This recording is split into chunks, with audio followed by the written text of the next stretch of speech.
Mughal road Kamlanagar में 7 दिवसीय श्रीमद् भागवत कथा ज्ञान यज्ञ का शुभारंभ कलश यात्रा के साथ हुआ। यात्रा में 101 महिलाएं सिर पर कलश धारण कर चल रही थीं। कथा व्यास सरस किशोरी ने कलश यात्रा का आध्यात्मिक महत्व बताया। कथा का समापन 13 मार्च को हवन व प्रसादी के साथ होगा। पीत वस्त्र धारण कर महिलाएं यूं ही कलश को सिर पर रखकर नहीं चलती। श्रीमद् भागवत कथा सहित अन्य धार्मिक आयोजनों में निकलने वाली कलश यात्रा का महत्व अत्यधिक गूढ़ है।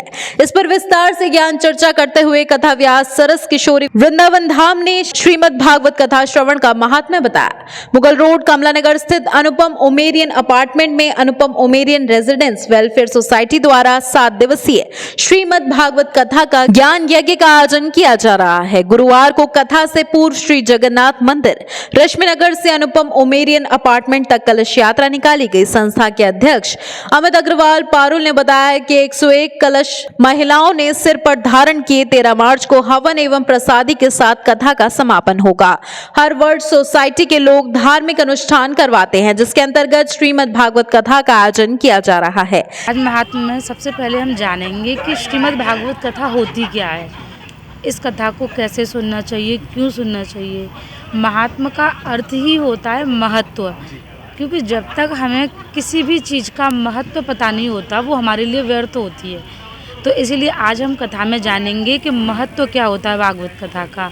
इस कथा को सुनने से कैसे कैसे व्यक्ति की मुक्ति हो सकती है, कैसे कैसे व्यक्ति का कल्याण हो सकता है, कैसे कैसे व्यक्ति इस कथा को सुन के अपने जीवन का उद्धार कर सकता है। ये सब चीज़ें हम आज महात्म्य में जानेंगे। इसको कैसे सुनना चाहिए, इसको 7 ही दिन में क्यों सुना जाता है। भागवत कथा को चाहो तो 10 दिन 15 दिन सुनो, लेकिन 7 ही दिन में क्यों सुना जाता है, ये सब चीज़ें हम आज की कथा में जानेंगे, प्रथम दिवस की कथा में। और भगवान के बहुत नाम संकीर्तन के बारे में जानेंगे, धुंधकारी के चरित्र के बारे में जानेंगे, भक्ति नारद संवाद के बारे में जानेंगे। बहुत सुंदर सुंदर आज के प्रसंग हैं। कलश यात्रा के बाद कथा का महात्म्य कथा व्यास सरस किशोरी ने बताया। उन्होंने कहा कि कलश में जल के रूप में ब्रह्मा, विष्णु और महेश का वास होता है। श्रीमद् भागवत कथा की 108 परिक्रमा का फल श्री वृंदावन धाम की परिक्रमा के बराबर है। कहा कि श्रीमद् भागवत कथा श्रवण मात्र से जीवन के सभी संताप दूर हो जाते हैं। असीम कृपा से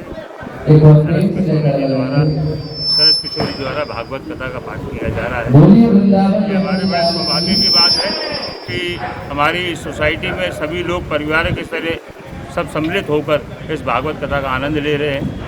इस व्यासपीठ से श्री सरस किशोरी जी वृंदावन से है, वो 7 दिन के भागवत करेंगे। 7 दिन के भागवत के अंदर अलग अलग अमृत रसपान हम लोगों को करने को मिलेगा। अनुपम उमेरियन में आज से भागवत जी की कथा प्रारंभ हो रही है। व्यासपीठ पर हमारी शिव श्री सरस जी किशोरी जी आज का अपने मुख से सभी श्रोताओं को रसास्वादन कराएंगे। सोसाइटी के अंदर में सभी लोग बहुत ही उल्लास के साथ में इस आयोजन में बढ़ चढ़ कर हिस्सा ले रहे हैं। सबों के मन में बहुत ही उल्लास है कि हमारी सोसाइटी में कई सालों के बाद में भागवत जी का पाठ हो रहा है। बस। मुख्य यजमान अमित अग्रवाल पारुल, छवि अग्रवाल कलश यात्रा में सिर पर पवित्र ग्रंथ एवं लड्डू गोपाल लेकर चले और व्यास पूजन किया। इस अवसर पर दैनिक जजमान दीपक गुप्ता और ज्योति गुप्ता, रमेश भट्टर, बेला नरेश अग्रवाल आदि ने संभाली। मून न्यूज के लिए ताराचंद की रिपोर्ट।